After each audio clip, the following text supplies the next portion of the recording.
We're back at AAPOR with Nancy Mathiowetz, who is the current and outgoing president of AAPOR, with whom I served on AAPOR's Executive Council for the last year, so I'm also outgoing.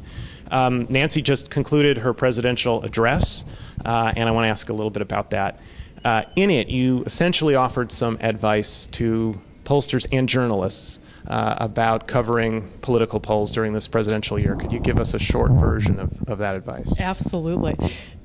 I can hold it. It's okay, all right. Okay, so drawing on the lessons learned from New Hampshire, the advice I wanted to try to get across in my presidential address was that both survey researchers or pollsters as well as journalists need to fully report when there's uncertainty. So part of what happened leading up to New Hampshire is that the polls clearly showed somewhere greater than 25% of the people said they could still change their mind.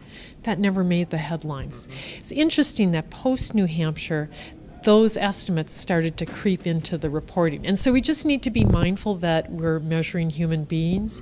It's a dynamic process both for individuals and especially in a dynamic race, and to reflect that in both our polling and our reporting of those polls. Okay. As the AAPOR president, I know you get the kinds of questions we try to answer on Pollster about is it okay to do a survey with an internet panel? Are automated surveys that use the interactive voice response as good as live interview or better or worse or whatever?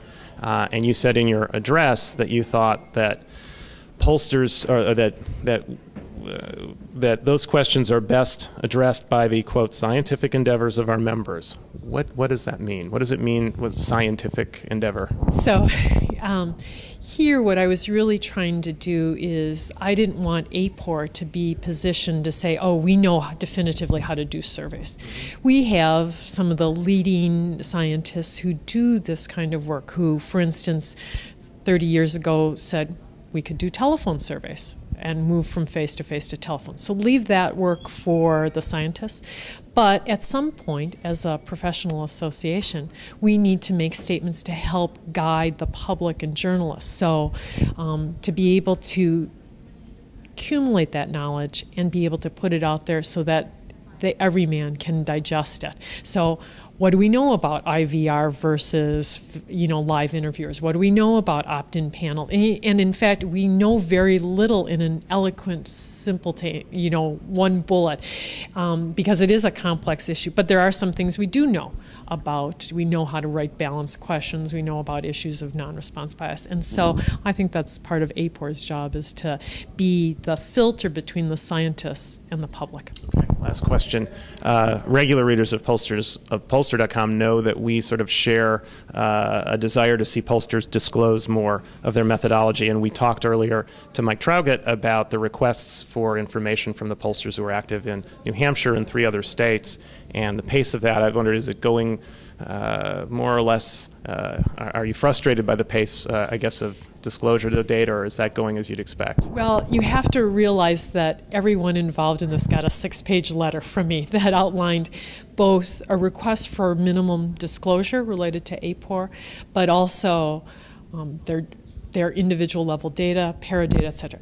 Sure, I'd love to have had the data 4 months ago. Right.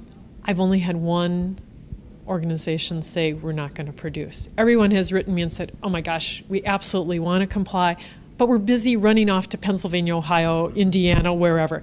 So I have a sense that once we wrap up the Democratic primaries, we'll see an outpouring of information. We all like to know that they will be wrapped up. There really is going to be a day when they're wrapped up. Yes. Well, anyway, thank you very much. Nancy Mathiowetz for Pollster.com. This is Mark Blumenthal.